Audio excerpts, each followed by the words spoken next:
सत साहेब सभी को राम राम। अभी आज कुछ एक प्रश्न और आए हैं लोगों के, ज़रा उनको भी देख लेते हैं। साधक को चमड़े से बना सामान प्रयोग कर सकते हैं और बच्चों की शादी में भी थोड़ा बहुत लेना देना पड़ता है, कृपया मार्गदर्शन करें। देखिए, सीधी सी बात ये है कि लेना देना पड़ता है, नहीं लेना है और ना ही देना है। ठीक है जी, साफ स्पष्ट है। क्योंकि जो रिश्ते आपके खून के बने हैं, ये आपको अपना ऋण चुकाना है, ये ऋण संबंधी आपका नाता जुड़ा हुआ है। लेकिन जहाँ बात आती है दहेज की, न देना है न लेना है। आप इस दहेज को देकर या लेकर आप सिर्फ और सिर्फ लालच को बढ़ावा दे रहे हैं और कुछ नहीं। और रही बात सामान चमड़े के सामान का प्रयोग करने की, तो चमड़े का सामान प्रयोग नहीं करना है। क्योंकि चमड़ा जो बनता है वो चमड़ा बनता है पशु की चमड़ी से। उन पशुओं को मारा जाता है, किसके लिए? आप खरीद रहे हैं उस सामान को, बिक्री हो रही है। जो मार रहे हैं उन पशुओं को, जो चमड़ा बेच रहे हैं, उनका फ़ायदा हो रहा है, इसीलिए वो मार रहे हैं। आप खरीदना बंद कर दीजिए, उनका फ़ायदा बंद होना शुरू हो जाएगा, वो अपना दूसरा रोज़गार ढूंढेंगे उसकी जगह। तो आप उसमें पाप के भागी ना बने। तो चमड़े का सामान प्रयोग नहीं करना। दहेज लेना देना, शादी में थोड़ा बहुत जो खर्च होता है, खर्च आप कीजिए, उसके लिए कोई मना नहीं करता। लेकिन ये जो लेन देन वाली बात है, ये गलत है, नहीं करना। अगला प्रश्न, नीरज वर्मा कह रहे हैं कि जय Gurudev ji, how to find God, please explain. ईश्वर को कैसे प्राप्त किया जाए? तो भाई, ईश्वर को प्राप्त करने के 4 तरीके: कर्म योग, ज्ञान योग, भक्ति योग और सहज योग। ये है। इनमें से आप जिसको चाहिए आप वो कर लीजिए। कबीर साहब तो बताते हैं सुमिरन, नाम सुमिरन, बस। क्योंकि हर एक युग में अलग अलग रहा है। वो परमात्मा इतना प्रेम करता है हमसे कि उसने देखा कि लोगों के जीवन में कष्ट बहुत है। सतयुग में लोग तपस्या करते थे, उसने देखा कि कष्ट बहुत है, जीवन काल उस समय बहुत लंबा था। अब कष्ट बढ़े तो उसे थोड़ा आसान कर दिया कि ठीक है, आप ज्ञान योग पे चलिए। फिर थोड़ा सा और कष्ट बढ़े, पाप बढ़ा, पापियों ने जब लोगों को नहीं करने दिया कुछ, बोले ठीक है, तुम कर्म योग पे आ जाओ। अब कर्म योग पर भी जब लोग नहीं चल पा रहे हैं इस कलयुग में, तो मालिक क्या कहते हैं कि ठीक है, तुम सिर्फ नाम जाप, नाम सुमिरन करो सच्चे दिल से, प्रेम और विश्वास रख के मुझ पे, बस तुम्हें इतना ही करना है। और ये है भक्ति योग। तो हर युग में उस परमात्मा को प्राप्त करने के लिए अलग अलग तरीके रहे हैं। जिस युग में उम्र ज़्यादा थी वहाँ तपस्या, उम्र कम होती चली गई इंसान की, इसी प्रकार उसको प्राप्त करने का जो तरीका था वो भी बदलता चला गया। तो कलयुग में उसे प्राप्त करने का सबसे सरल और सुलभ तरीका है भक्ति योग। स्वयं को उस परमात्मा के अधीन कर दीजिए, उसका नाम लीजिए, उस पर प्रेम रखिए और विश्वास रखिए। यही तरीका है उसे जानने का। बाकी आप चाहे कितना ही ज्ञान ले लो, उस ज्ञान से कुछ भी नहीं होगा। घूम फिर के आप पहुंचोगे वहीं पर ही, लेकिन आपके पास उतना समय ही नहीं है कि आप ज्ञान मार्ग से वहां तक पहुंच पाओ। ये ज्ञान मार्ग, ये पुरानी चीज़ें हैं। इसीलिए तो बार बार क्यों संत और अवतारों को आके लोगों को ज्ञान देना पड़ा? इसीलिए देना पड़ा क्योंकि समय की आवश्यकता है, बदलाव हो रहा है समय का, लोगों की उम्र कम हो रही है, परिस्थितियों में बदलाव है, धर्म अधर्म का जो अनुपात है वो बदलता जा रहा है। उसके हिसाब से ही मनुष्य की मुक्ति निर्धारित की गई। तो अभी मनुष्य की मुक्ति है नाम सुमिरन में। कलयुग केवल नाम आधारा, सुमिर सुमिर जन उतरे पारा। कबीर साहिब की नहीं तो रामायण की सुन लीजिए, जिसकी चाहिए आप उसकी सुन लीजिए। अगला प्रश्न है, सार शब्द क्या है बताइए। सार शब्द में, सार शब्द की जो अनुराग सागर की वीडियो है उसमें मैं बता चुका हूँ। सार शब्द आपके अंदर ही प्रकट होगा उसे बोला नहीं जा सकता, उसे लिखा नहीं जा सकता, उसे किसी को ऐसे दिया भी नहीं जा सकता है। वो स्वयं आपके अंदर प्रकट होता है। अगला प्रश्न है सत्यनारायण जी का, परमात्मा अखंड है तो आत्मा कहाँ से उत्पन्न हुआ? मेरे भाई, मैं तो यही कहूँगा कि आप एक बार जाके जो है पहले जो अनुराग सागर की वीडियो हैं सृष्टि रचना और सृष्टि रचना से पहले जब परमात्मा ने जीवों को उत्पन्न किया सोहंग, वो पढ़िए कि ये आत्मा जो है उस परमात्मा का ही अंग है, अलग नहीं है। तो आत्माएं कहीं से उत्पन्न नहीं हुई है, ये उसी परमात्मा का अंग है। जैसे आपकी उंगलियां, आपके हाथ, आपके पैर, ये सब आप ही का अंग हैं, आपसे अलग इनका कोई अस्तित्व है ही नहीं।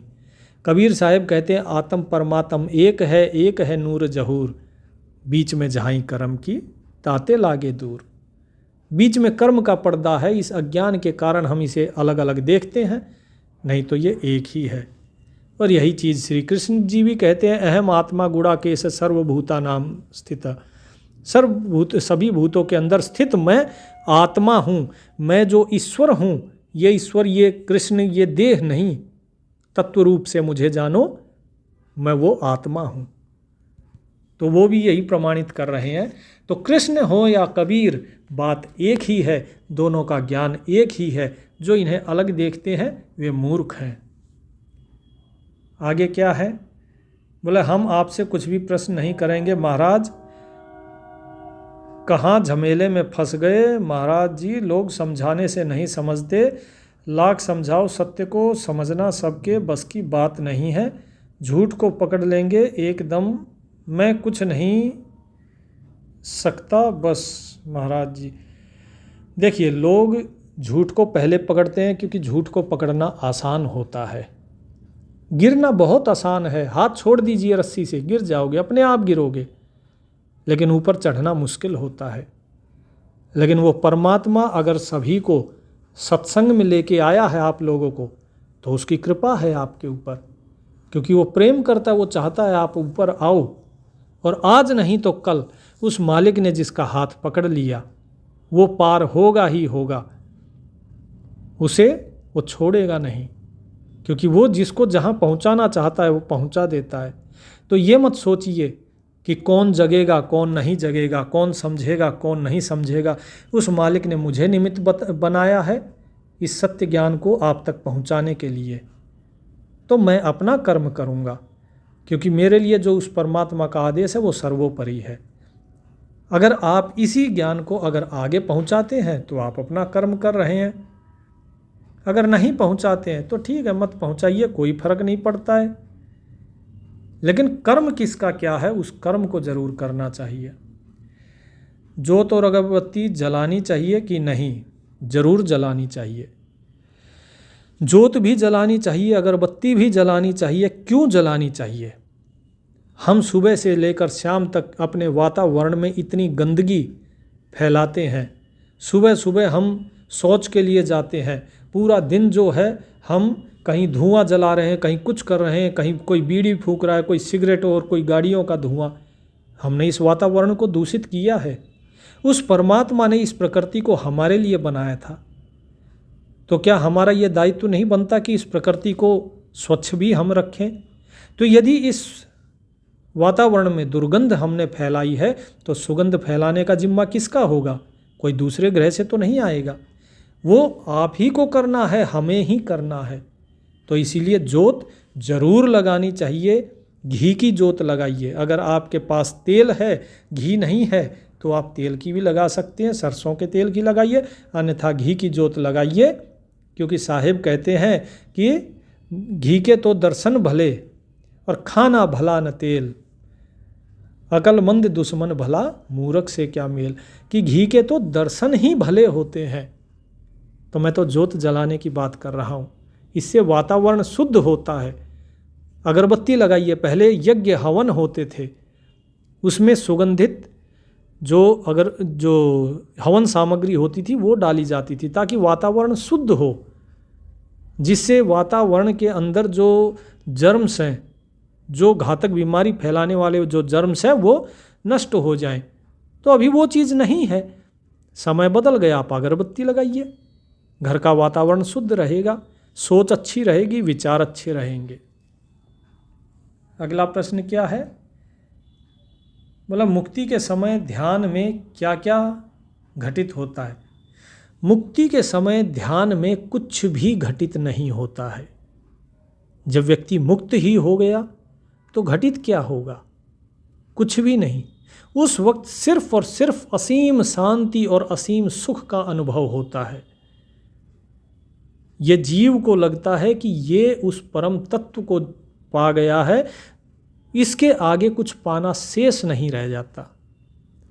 फिर ये मन, ये सब कुछ शांत हो जाता है, कुछ भी नहीं, एकदम शांत। जिस तरह एक कटोरी के अंदर एकदम शांत पानी होता है, उसमें कुछ घटित नहीं होता, वही है मुक्ति। उसमें कुछ भी घटित नहीं होता, उसमें सिर्फ और सिर्फ शांति और सुख होता है। इसके आगे है सृष्टि की उत्पत्ति में, बोले कृपया इस सृष्टि रचना को डायग्राम के द्वारा भी समझाने की कृपा करें, जिससे कि अच्छी तरह से समझ आ सके। अब भाई डायग्राम तो देखिए मैं लाऊं कहाँ से, ठीक है। बाकी ऐसा है, मैंने बताया तो हुआ है आपको कि आप जो है एक सीधा सा सोच के चलिए कि ऊपर परमात्मा है, उस परमात्मा ने अपनी कलाएं जो हैं वो प्रकट की, उन्हीं कलाओं ने इस सृष्टि की रचना में सहायक हुए वे सारी कलाएं। और ये जो मनुष्य है, मनुष्य के अंदर जो आत्मा है, ये आत्मा उस परम तत्व, उस परमात्मा का ही अंश है, और वे सारी कलाएं इस आत्मा के अंदर भी हैं। लेकिन अज्ञान के कारण भूल गया, तो इसलिए उन कलाओं का इसे ज्ञान नहीं है। तो यही है सृष्टि रचना। और इस सृष्टि रचना के अंदर किस प्रकार काल ने, माया ने आगे नाना प्रकार के लोकों की रचना करी, ये सारी चीज़ें उसके अंदर बताई गई हैं। और बाकी अगर आपको जो भेदवाणी है कबीर साहिब जी की, जो तत्व ज्ञान है, अगर सृष्टि रचना का तत्व ज्ञान चाहिए तो कर नैनो दीदार महल में प्यारा है, इस शब्द का मैंने पूरा विस्तार में बताया है, आप उस शब्द को सुन सकते हैं। अगला है किसी एक व्यक्ति के गुण दोष को इग्नोर कर सकते हैं। कल मैंने आपको बताया था कि आप जो है इग्नोर कीजिए, लोगों को नज़रअंदाज करना सीखिए। तो इन्होंने लिखा है कि किसी व्यक्ति के गुण दोषों को इग्नोर कर सकते हैं, लेकिन जिस सिस्टम और वातावरण में रहते हैं वहीं भ्रष्टाचार और शोषण हो रहा है, तो अनदेखा करना मुश्किल हो जाता है, क्योंकि दैनिक क्रियाकलापों से घिरे हुए हैं। जैसे दफ्तरों में घूसखोरी, प्रेशराइज्ड एजुकेशन सिस्टम जो एक बिजनेस बन गया है, कृपया मार्गदर्शन करें। देखिए ऐसा है, इस समाज में कोई भी कुछ भी करता है वो एक व्यवसाय है। हर एक अपना जीवन यापन के लिए कर रहा है। घूसखोरी है क्या नहीं, ये हमेशा से आया है होता हुआ। और समाज को सरकार वैसी ही मिलती है जैसा समाज खुद होता है, क्योंकि वोट तो आप स्वयं डालने जाते हैं। उस घूसखोरी पे, उस भ्रष्टाचार पे लगाम कौन लगाएगा? आप स्वयं ईमानदारों को वोट नहीं देते, आप पार्टियों में बटे हुए हैं। अगर आप पार्टियों में बटे हुए तो जाहिर सी बात है वो आपका फ़ायदा तो उठाएंगी। जब वोट डालते समय आपने जब दिमाग नहीं लगाया, विवेक का इस्तेमाल नहीं किया, तो फिर तो ऐसा ही होगा। इसलिए ईमानदार व्यक्तियों को चुनिए, भ्रष्टाचारी अपने आप धीरे धीरे खत्म हो जाएंगे। लेकिन ईमानदार कौन है? वो नहीं है जो अपने आप को ईमानदार कहता है। ईमानदार वो है जो कर्म से ईमानदार है। और रही बात ये भ्रष्टाचार और ये सब, तो भाई ऐसा है, ये कलयुग है। परमात्मा ने इतने अवतार भेजे, इतने संत महात्मा सब कुछ भेजे, लेकिन उसके बाद भी सतयुग से हम कलयुग में आ गए हैं। इस सृष्टि का नष्ट होना अवश्यम भावी है, ये नष्ट होकर ही रहेगी, उसके बाद फिर से सतयुग आएगा। तो इसलिए जब कोई खेल बनता है तो वो बिगड़ता भी है। किसी चीज़ को आप बनाते हैं तो वो एक दिन समाप्त भी होता है। ये शरीर पैदा हुआ है तो एक दिन खत्म भी होगा। इसे कोई रोक नहीं सकता है, ये सृष्टि का नियम है और वो इसी प्रकार होता है। आप स्वयं नहीं करते क्या भ्रष्टाचार? हम लोग जाते हैं मंदिरों में ओहो भीड़ लंबी है, चलो जी वीआईपी दर्शन करते हैं। अरे उस मंदिर में भी हम थोड़ी देर खड़ा नहीं रहना चाहते, वहाँ पे भी जो वीआईपी लाइन होती है, लो जी 500 रुपये टिकट कटा कर वहाँ से जाके हम दर्शन करके आते हैं। क्या वो भ्रष्टाचार नहीं है? भ्रष्टाचार हर जगह, लेकिन फ़र्क इतना है हमें दूसरों का दिखाई देता है, स्वयं का नहीं। हम कदम कदम पे भ्रष्टाचार करते हैं। आपकी क्या कहूँ, मैं स्वयं भी भ्रष्टाचारी हूँ अगर देखा जाए तो। जब तत्व रूप से आप देखेंगे तो हर व्यक्ति भ्रष्टाचारी है, सिर्फ आत्मनिरीक्षण करने की ज़रूरत है। तो आपके पास दो ही रास्ते हैं, या तो आप इस समाज और इस सिस्टम के खिलाफ जो है आप आवाज़ उठाएं, आप लोगों को इकट्ठा करें, और अगर नहीं कर सकते हैं तो फिर तो उस परमात्मा में ध्यान लगाइए। आपको कोई मतलब नहीं होना चाहिए, क्योंकि जो लोग जैसा करते हैं उनके सामने वैसा फल आ जाएगा।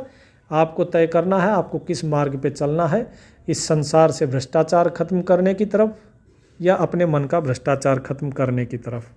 तय आपको करना है। मुझे लगता है संजीव जी को प्रश्न का उत्तर मिल गया होगा। थोड़ा सा कड़वा ज़रूर है लेकिन सत्य है भाई, क्या करूं। हाँ जी, ओहो इन्होंने तो काफ़ी बड़ा लिखा है। कौन है ये? सोनू तब याद क्या लिखा है? मेरा एक सवाल और है कि मैंने दीक्षा तो ली है पर दिल से खुश नहीं हूँ, पता नहीं क्यों मन नहीं लगता। जैसे आपके प्रवचन सुन के संतुष्टि मिलती है, पर संत रामपाल जी के प्रवचन सुन के वो फीलिंग नहीं आती। पर दीक्षा ली है तो गुरु का अपमान नहीं कर सकती। अभी 1 महीना ही हुआ है दीक्षा लिए, तो क्या मैं पीछे हट सकती हूँ? कहीं मैं ऐसा करूँगी तो कोई और पाप में तो नहीं पड़ जाऊँगी? प्लीज़ मेरी इस दुविधा दूर करें। जैसे शिवजी के लिए फीलिंग करती हूँ वैसा फील नहीं कर पा रही हूँ इनके लिए, पर बहुत बड़ी प्रॉब्लम में हूँ जिसके चलते मैंने इनकी शरण ली है, दीक्षा ली है। आप ही बताइए सही रास्ता क्या है, मेरी दुविधा दूर करने की कृपा करें। देखिए बहन जी, ऐसा है हर व्यक्ति को अपने कर्म का कर्म फल भोगना ही होता है। स्वयं अवतार भी इस चीज़ से बच नहीं पाए। तो यदि आपके किसी कर्म का कर्म फल अगर आपको मिल रहा है तो आप उस परमात्मा का धन्यवाद कीजिए कि उसने आपके एक कर्म को और काट दिया, क्योंकि कर्म का कर्म फल तो देखिए भोगना ही है, इससे कोई नहीं बचा सकता आपको। अब आती है दूसरी बात। ये तो आपकी जो परेशानी आप कह रही हैं कि परेशानी हुई इसलिए मैं शरण में गई थी, आप किसी की भी शरण में जाइए, उससे कष्ट दूर नहीं होता है, आपको उस कष्ट को सहने की शक्ति मिलती है। और रही बात कि आपने रामपाल जी का नाम लिया है, कोई बात नहीं, इससे फ़र्क नहीं पड़ता कि आपने नाम किसका लिया है, वो भी वही नाम देते हैं जो मैं देता हूँ। आप उसे उल्टा जपिए सीधा जपिए, उससे भी कोई फ़र्क नहीं पड़ता। फ़र्क पड़ता है आपकी मेहनत, आपके भाव से। आपने उनसे नाम लिया है, कोई दिक्कत नहीं है, लेकिन जो नाम लिया है आप श्रद्धा और प्रेम से उस नाम को जपिए, उस परमात्मा में श्रद्धा और प्रेम रखिए। बस मैं इतना ही कहना चाहूँगा। हाँ, लेकिन आप जो बोल रही हैं कि आपको संतुष्टि नहीं मिलती है उनके प्रवचन में, कोई बात नहीं, आप प्रवचन सुनिए। सत्संग जहाँ से भी मिल जाए, ज्ञान जहाँ से भी मिल जाए, उसे ले लेना चाहिए। ऐसा नहीं है कि ज्ञान सिर्फ ग्रंथ साहिब से ही मिलेगा। ज्ञान आप रामायण से ले लीजिए, ज्ञान आप गीता से ले लीजिए, सभी उसी सत्य के बारे में बताते हैं। तो इसीलिए ये मत सोचिए कि मैंने फलाने गुरु से नाम ले लिया, ऐसा हो गया ना। नाम तो आप कहीं से भी ले लीजिए, किसी से भी ले लीजिए। यदि आपको लगता है कि गुरु सही नहीं है, कोई बात नहीं, आप उनकी निंदा मत कीजिए, किसी को बुरा मत बोलिए। आप जो है अब जो कबीर साहिब जी ने बताया था, झूठे गुरु की पक्ष को तजत न कीजिए बार, कि जो झूठा गुरु होता है उसे त्यागने में देर नहीं करनी चाहिए।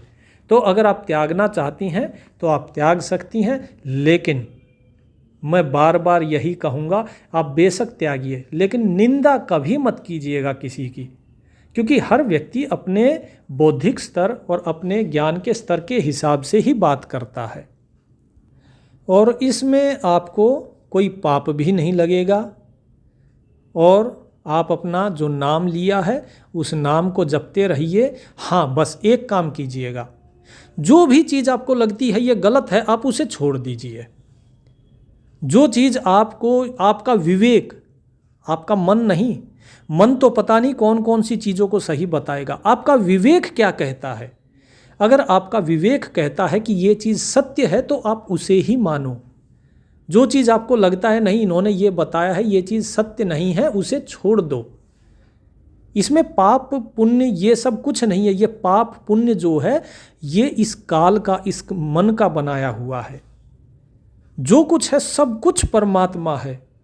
जो तत्वदर्शी होता है उसके लिए अधर्म भी परमात्मा है, उसके लिए पाप भी परमात्मा है, पुण्य भी परमात्मा है, धर्म भी परमात्मा है, राम भी परमात्मा है और रावण भी परमात्मा है। जिसने तत्व को जान लिया उसके लिए सब कुछ वो परमात्मा है। तो इस पाप पुण्य के चक्र में मत फंसिए, सिर्फ जो नाम लिया है उस नाम को जपिए, श्रद्धा और प्रेम रखिए उस परमात्मा में, और सत्संग में रहिए। और सत्संग आप चाहे यहाँ पर सुन सकती हैं, चाहे आप वहाँ सुन सकती है, जहाँ आपको अच्छा लगे वहाँ सुन सकती हैं। जैसा आपका भाव होगा वैसी ही आपकी गति हो जाएगी। तो भाव अच्छा रखिए, गति भी अच्छी होगी। ये कौन है? बलदेव सिंह जी। इनका तो प्रश्न मेरी समझ में आया नहीं, वैसे सवाल क्या है मैं पढ़ भी नहीं पा रहा हूँ इसको।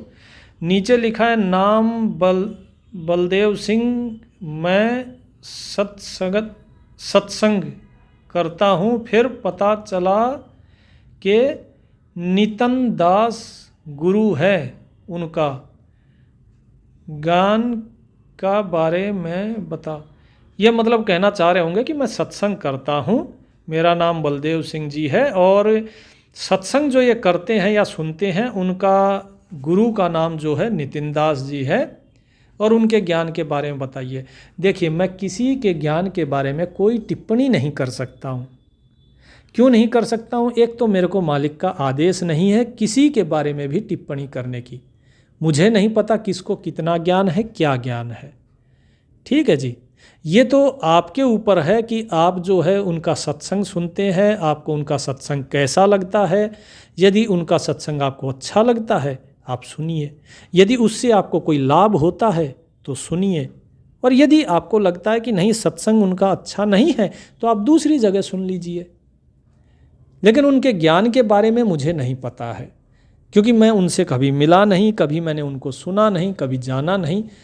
मैं सिर्फ एक ही चीज़ जानता हूँ कि जो कबीर साहिब जी का ज्ञान है उससे आगे ना तो मुझे पता, क्योंकि मैंने सारे जो वेद पुराण उपनिषद ये सारे जो हैं गीता रामायण सब कुछ पढ़ने के बाद मैंने जब कबीर साहिब जी का बीजक पढ़ा और ये साखी शब्द पढ़े, उसके बाद जो मन को असीम शांति मिली है, और जो मेरे जितनी दुविधाएं थी वे सारी दुविधाएं दूर हुई हैं। वो मेरी कहीं नहीं हुई। मैं सभी समाजों में गया हूँ, चाहे वो राधा स्वामी हो, चाहे वो ब्रह्म कुमारी हो, चाहे वो आर्य समाजी हो, चाहे वो गरीब दासी हो, चाहे वो कबीर पंथी हो, हर जगह गया। लेकिन जो कबीर साहिब जी का जो ज्ञान है, जो तत्व ज्ञान है, उसके अमृत को चखने के बाद इंसान कहीं नहीं जाता है फिर, क्योंकि उसमें जो सत्य दे रखा है वो बाकी जगह उतना नहीं है। लेकिन हाँ, इतना ज़रूर है कि ये ज्ञान पढ़ने के बाद, ये ज्ञान जानने के बाद जो आत्म अनुभव हुआ, और उस आत्म अनुभव की जब मैं तुलना करता हूँ फिर तो पता लगता है कि जो गीता में ज्ञान है वो भी यही है, जो रामचरितमानस में ज्ञान है वो भी यही है, जो वेदों में दे रखा है वो भी यही है, सब कुछ यही है। सब चीज़ों का निचोड़ कबीर साहब ने निकाल के रख दिया जीवों के सामने कि निचोड़ ये है, ये सार है। बाकी सारी चीज़ आसार है, बाकी सबको छोड़ दीजिए। वो कहावत है ना, एक दोहा है साहिब का, साधु ऐसा चाहिए जैसा सूप सुभाए और सार सार को गही रहे थोता दे ही उड़ाए, कि साधु तो ऐसा ही होना चाहिए। चलिए आगे देखते हैं, आगे क्या है। गुरुदेव, जैसे कबीर सागर में सार शब्द के बारे में वर्णित है और लिखा है कि सार शब्द सतलोक में पहुंचा देता है और वहां पर हजारों पंखुड़ियों के कमल पर परमात्मा बैठा है और उसके एक एक रोम से करोड़ों सूर्य का प्रकाश निकल रहा है। ये समझ में आया कि सहस्रार चक्र की बात हो रही है, पर आगे समझ नहीं आया कि परमात्मा हजार पंखुड़ियों के कमल पर कैसे बैठा है। ठीक है, चलिए ऐसा है जी, जब आप हिंदी पढ़ेंगे तो गद्य और पद्य में क्या होता है, मतलब जो कविताएं होती हैं या जो लिखा जाता है काव्य, उस काव्य रचनाओं के अंदर अलंकार होते हैं। आपने पढ़ा होगा यमक अलंकार, अनुप्रास अलंकार, अतिशयोक्ति अलंकार, है ना। तो इस प्रकार की जो अतिशयोक्ति अलंकार हैं ये सब उसके अंदर होते हैं। ये उस काव्य के भाव को, उस काव्य को और भी सुंदर बनाने के लिए होते हैं। अब उसमें जैसे तुलना कर दी जाती है कि किसी के केस जो हैं घने बादलों जैसे हैं, तो क्या बादल जैसे धुआं थोड़ी ना भर गया उसमें। तो ये सारी चीज़ें जो हैं ये उस काव्य को सुंदर बनाने के लिए ये तुलना की जाती है। क्योंकि देखिए, जैसे ही आप शून्य से महाशून्य की तरफ जाती हैं, ये सृष्टि जो है ये सगुण से निर्गुण हो जाती है। वो परमात्मा सगुण से निर्गुण स्थिति में हो जाता है। उसके बाद जो चीज़ निर्गुण हो गई, फिर निराकार हो गई, उसके बारे में आप कैसे बताएंगे। लेकिन अब जो भक्त हैं, जो संत हैं, उन्हें बताना तो है। तो संत जो है किसी न किसी माध्यम से, किसी कहानी के माध्यम से लोगों को ये चीज़ें समझाते हैं, लेकिन उस कहानी को ही स्थूल रूप नहीं मान लेना चाहिए। जिस प्रकार परमात्मा के हजारों हाथ दिखाए जाते हैं, मुख दिखाए जाते हैं, आपने महाभारत रामायण में भी देखा होगा कि उसमें ढेर सारे मुंह लगा दिए और बहुत सारे हाथ लगा दिए, सब के अंदर कुछ न कुछ हथियार। तो ये दिखाने का तात्पर्य यही है कि वो परमात्मा एक साथ सारे कार्य कर सकता है। वो अकेला परमात्मा ही है, क्योंकि उसमें एक ही व्यक्ति दिखाया जाता है, इसका अर्थ वो परमात्मा एक है। उसमें ढेर सारे मुंह दिखाए जाते हैं, इसका मतलब उस सभी रूप उस परमात्मा के ही हैं। उसके ढेर सारे हाथ दिखाए जाते हैं, इसका मतलब सारे कार्य करने वाला वो परमात्मा ही है। उसका अर्थ ये होता है।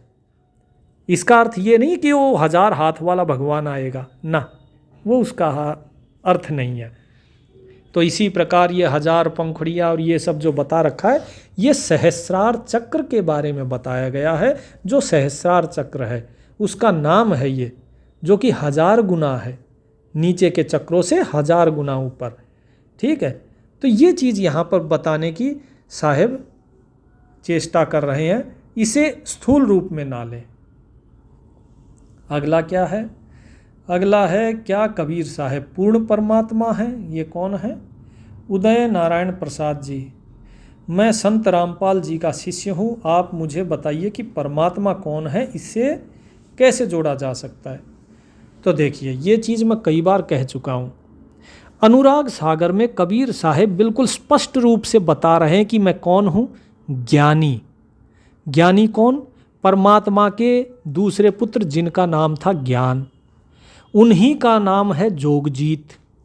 ठीक है, कबीर केवल वो शरीर है जो धारण करके उन्होंने इस संसार को दिखाया। उनका नाम आपको अनुराग सागर में कहीं कबीर नहीं दिखाई देगा। जब आप धर्मदास और ज्ञानी की जब चर्चा सुन रहे हैं, जहाँ धर्मदास जी को ज्ञान दे रहे हैं कबीर साहब, वहाँ पे वो कहीं नहीं कहते कि मैं कबीर हूँ, कहीं पर कबीर नाम नहीं है। धर्मदास जी भी उनको क्या कहते हैं? ज्ञानी से संबोधित करते हैं। जब वो आते हैं तो काल भी उन्हें ज्ञानी नाम से संबोधित करता है, जोगजीत नाम से संबोधित करता है, लेकिन कबीर नाम से नहीं। कबीर का अर्थ क्या होता है अरबी में? सबसे महान। क्या होता है? महान। अब एक जगह आता है आलम बड़ा कबीर, मैं आज ही पढ़ रहा था फेसबुक पे, बोले जी इसका मतलब ये होता है, उसका मतलब ये होता है। आलम का मतलब पता नहीं क्या लिख रखा था।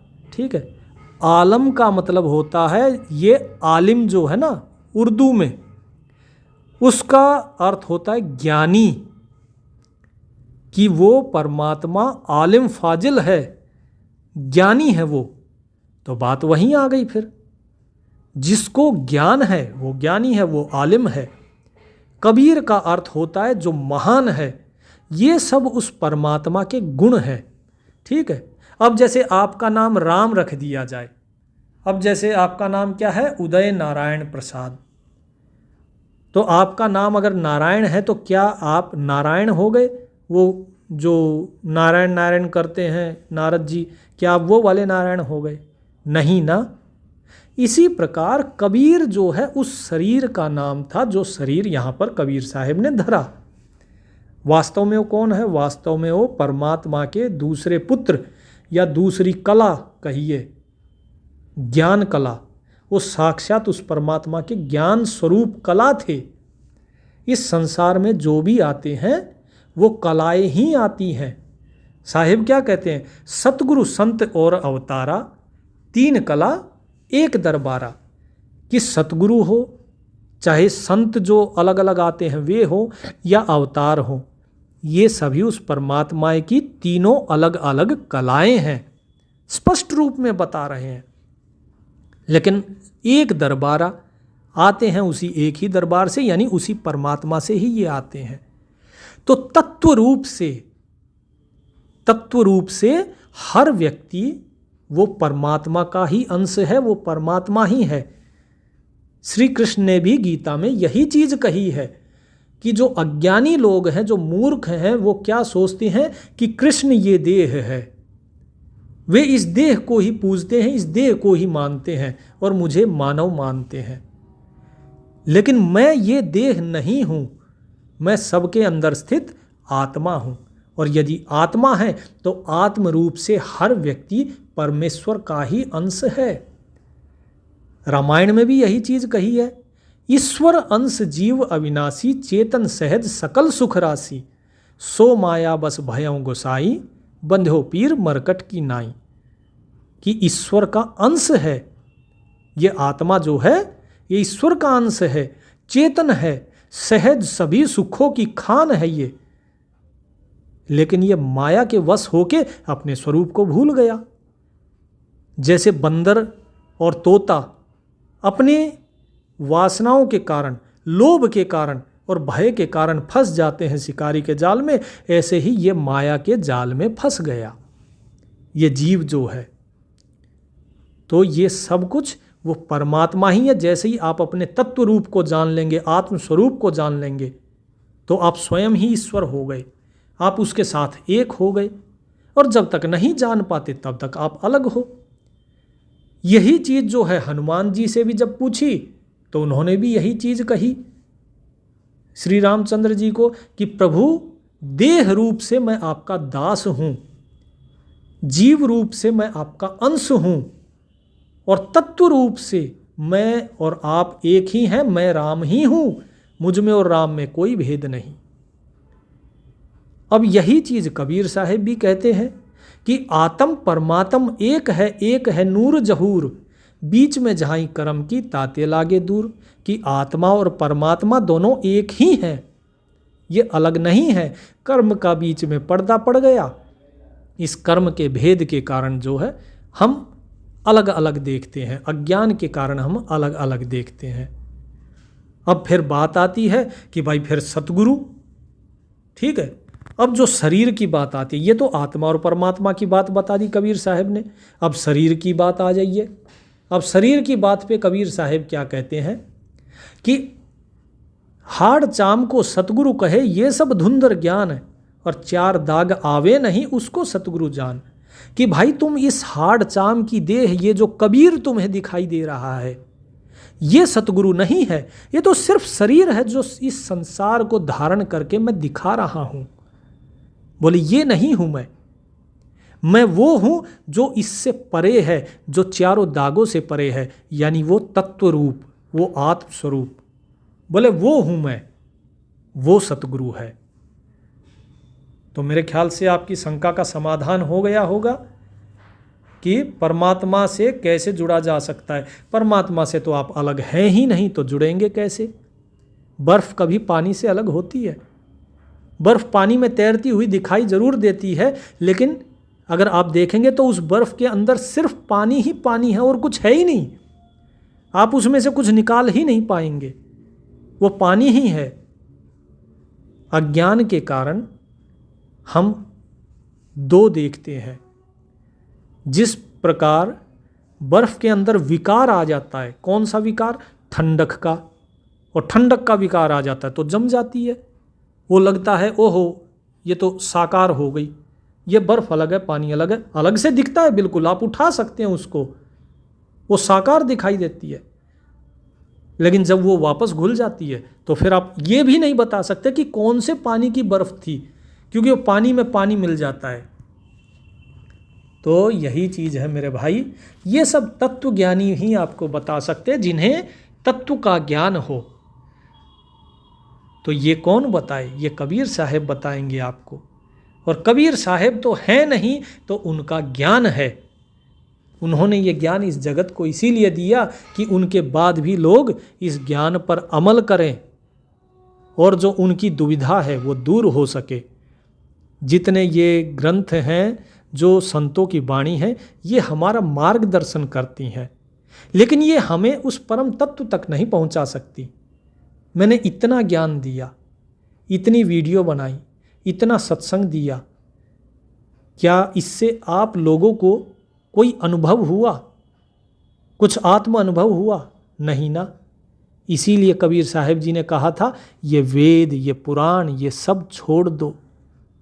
कबीर जी ने क्यों नहीं मदरसों में या फिर जो है स्कूलों में शिक्षा ग्रहण करी? क्योंकि वो ये बताना चाहते थे समाज को कि एक अनपढ़ व्यक्ति, एक नीची जाति में पैदा हुआ एक जुलाहा भी उस परम तत्व को जान सकता है। उसके लिए अक्षर ज्ञान की जरूरत नहीं है। इन 52 अक्षर 34 अक्षर से परे रहकर भी व्यक्ति जान सकता है उस परमात्मा को, लेकिन जो इनमें भटक गया वो नहीं जान पाएगा। अब ये क्या है? एक और है, इनका नाम है महावीर जी हैं। ये कहते हैं क्या मूर्ति पूजा गलत है? अधिकतर लोग मूर्ति पूजा करते हैं और कुछ लोग इसको गलत कहते हैं, तो दोनों में क्या सही है? तो मैं पहले आपको इसी प्रश्न का उत्तर दे देता हूं कि जो लोग मूर्ति पूजा करते हैं वो गलत करते हैं। ठीक है जी, स्पष्ट रूप में बता रहा हूं। दोनों में सही यही है कि मूर्ति पूजा नहीं करनी चाहिए। अब अगला प्रश्न आपका क्या है? प्रकृति का नियम है कि पहले जन्म, फिर बचपन, फिर युवा अवस्था, अंत में वृद्धावस्था आती है। इसी तरह शिशु सर्वप्रथम स्कूल जाता है तो पहले वर्णमाला सीखता है, फिर सही पढ़ना और याद करना सीखता है। निष्कर्ष यह है कि सर्वप्रथम हम आधार को जानते हैं, फिर कहीं जाकर उस विषय का अध्ययन करते हैं। उस विषय में जानने के बाद हम अपनी राय दे सकते हैं। कभी भी हम पूर्ण नहीं होते, हम जीवन भर सीखते रहते हैं। अतः किसी को भक्ति या अध्यात्म में आने से पहले उसका आधार है साकार ईश्वर में ध्यान लगाना। धीरे धीरे स्वयं ही निराकार तक पहुंचने लगते हैं। इसीलिए किसी विषय के आधार को गलत कहना सही नहीं है। आप तभी महान हो जब आप ज्ञान या अध्यात्म के उच्चतम स्तर पर पहुंचकर भी निम्न स्तर पर जो हैं उनको भी सम्मान दें जो स्वयं को देते हैं। चलिए, बहुत अच्छी बात कही आपने।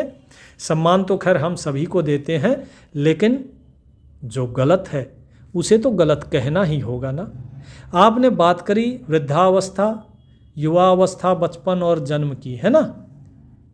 जिसकी आपने बात करी है, ये जो जन्म होता है ना, वो चेतन का है, वो चेतन है वो व्यक्ति। बचपन है, उसके अंदर भी चेतनता है। युवावस्था है, उसके अंदर भी चेतनता है। और वृद्धावस्था है, उसके अंदर भी चेतनता है। इस चीज़ को ध्यान रखिएगा अभी जो मैं बता रहा हूँ। चारों में चेतनता है। अच्छा, अब आ जाइए आप शिशु का जो स्कूल जाता है, क्या बताया आपने, पहले वर्णमाला सीखता है, फिर सही पढ़ना, फिर याद करना सीखता है, उसके आगे वो 10वीं 12वीं और ग्रेजुएशन पोस्ट ग्रेजुएशन भी करता है। लेकिन आप ये देखिए उसका आधार क्या था। पहले जो ऊपर आपने बताया जन्म बचपन वाला, उसका आधार क्या है, चेतना। और यहाँ पे जो आधार है, ये क्या है आधार, जो आपकी वर्णमाला है, ABCD है, क ख ग घ है। आप सारी उम्र कुछ भी पढ़िए, लेकिन आप उन्हीं को पढ़ेंगे जो क ख ग घ, जो वर्णमाला आपने सीखी है। क्या आप इससे अलग कुछ पढ़ते हैं? नहीं पढ़ते ना। आप कुछ भी सेंटेंस बना लीजिए, बनेगा उन्हीं से ही। तो आपका आधार क्या है, जो आपने शुरू में आधार रखा वही आधार आपका अंत तक है। जो चेतना का आधार शुरू में जन्म में है, वही आधार आपका मृत्यु तक है। फिर जब अध्यात्म की बात आती है, तो जो आधार आपका मूर्ति पूजा का है, पत्थर है आपका आधार, तो आपका अंत भी तो वो पत्थर ही रहेगा। पहले आपने जो उदाहरण दिया उसमें क्या आधार बदला? नहीं बदला। जहाँ चेतना थी तो चेतना ही रहा, वर्णमाला है तो अंत तक वर्णमाला ही रहा। इसी प्रकार जब आप इस आधार को देखते हैं कि हमें मूर्ति पूजा करनी चाहिए, तो अंत तक आप मूर्ति पूजा ही करते रहेंगे, क्योंकि आपका मन उसमें रम जाएगा। इसीलिए कोई भी व्यक्ति हो जो बचपन से ही करना शुरू कर देता है मूर्ति पूजा, वो बुढ़ापे तक मूर्ति पूजा ही करता है। कोई भी निर्गुण तक नहीं जाता, उस तरफ कोई जा ही नहीं पाता। तो ये सारी बातें जो हैं ये ना करें। चलिए एक उदाहरण और देता हूँ आपको। बचपन में क्या बोलते हैं, बोले बेटा उधर नहीं जाना, उधर भूत है। अरे उसे सत्य बताओ ना। आप क्या बोलते हैं, उधर भूत है। अगर वहाँ पर भूत है तो उस बच्चे को क्या होता है, भय लगता है, आप उसे डराते हैं। वो जो भूत का भय है वो उसके अंदर सारी उम्र रहता है, वो मृत्यु तक पहुँच जाता है, लेकिन उसके अंदर से वो भय निकलता नहीं। अगर मेरी बात गलत है तो आज ही आप भूतिया पिक्चर कोई देख के फिल्म देखिए, ठीक है, आपको उसमें भी भय लगेगा। उसमें आपको चाहे भूत दिखे या ना दिखे, लेकिन आपको ये बता दिया जाए कि ये भूतिया फिल्म है, आपको उसमें डर लगना शुरू हो जाएगा। सिर्फ इतने से ही, क्योंकि वो भय आपके अंदर बैठा हुआ है, क्योंकि आपका आधार ही गलत हो गया। तो यदि आप आधार ही अगर गलत करेंगे, एक सोचिए, एक खराब नींव के ऊपर अच्छा मकान कैसे बना सकते हैं आप? नींव मजबूत होनी चाहिए। अगर नींव अच्छी है तो आप उसके अंदर एक क्या, उस पर 10 मंजिला मकान भी बन जाएगा। नींव सत्य के आधार पे होनी चाहिए, झूठ के आधार पे नहीं। इसीलिए मूर्ति पूजा के लिए मैं मना करता हूँ, और इसीलिए सभी संत मूर्ति पूजा के लिए मना करते हैं। इसीलिए स्वयं श्री कृष्ण भी मूर्ति पूजा के लिए मना करते हैं, जब वे 9वें और 10वें अध्याय में कहते हैं कि जो लोग मुझे देह मानते हैं, शरीर मान के मेरी पूजा करते हैं, उन सभी की पूजा निष्फल है, क्योंकि वे अज्ञानी हैं। क्यों कह रहे हैं भाई? वो नहीं कह सकते थे क्या? या जो आजकल के जो पोंगे पंडित हैं यही उनसे बड़े ज्ञानी हो गए, श्री कृष्ण से, श्री राम से? वो नहीं कह सकते थे कि नहीं भाई तुम मूर्ति पूजा किया करो, तुम्हारा आधार यही है? क्यों संतों ने नहीं कहा कि भाई तुम मूर्ति पूजा करो, तुम्हारा आधार यही है? क्योंकि ये आधार गलत है। तो मेरे भाई कृपया नज़रिया बदलिए। हम यहाँ किसी का अपमान करने के लिए नहीं बैठे हैं, लेकिन जो सत्य है और जो मालिक ने कहा है कि सत्य बताना है तो सत्य बताना है। बुरा उसे लगता है जो गलत चीज़ का आचरण करता है, जो अहंकारी होता है। यदि किसी को बुरा लगा हो तो क्षमा प्रार्थी हैं, लेकिन सत्य तो यही है। आप सभी से निवेदन है कि उस परमात्मा से सभी लोग सुबह और शाम दोनों वक्त प्रार्थना कीजिए। सुबह उठते हैं तब भी और शाम को भी। आपके जीवन में जब भी कोई कष्ट आता है, आप अपने माता पिता, सास ससुर की उतनी ही ज़्यादा सेवा कीजिए और उस मालिक को कहिए, प्रार्थना कीजिए कि हे मालिक, ये जीवात्मा तेरी दासी है, जो सुख दिया था वो भी तूने दिया, और जो कष्ट मुझे मिल रहा है ये भी तू ही दे रहा है। ये मेरे कर्मों का भोग है, मैं इसे स्वीकार करती हूँ। तेरे सिवा मेरा कोई हित जानने वाला नहीं है। कोई मेरा हित नहीं सोच सकता जो तू सोच सकता है मेरे लिए। मैं तेरे आश्रय हूँ। अब तू मुझे सजा दे या मुझ पर रहम कर, ये तेरे ऊपर है। ये तेरी मर्जी है और तेरी मर्जी मुझे मंजूर है। बस इस जीवात्मा को, इस दासी को अपनी नज़रों से दूर मत करना मेरे मालिक। तुम्हारे दिल से यही प्रार्थना है मेरी। तो इस प्रकार उस मालिक से प्रार्थना कीजिए। वो रहम दिल है, वो आपके कष्टों को ज़रूर दूर करेगा। उसका नाम ही है दीन दयाल, क्योंकि वो दया करता है दीनों पे, अपने भक्तों पे। तो उनके अधीन हो जाइए। उसके बाद आपके योग क्षेम को वहन करने की जिम्मेदारी सारी उस परमात्मा की है। सत साहिब।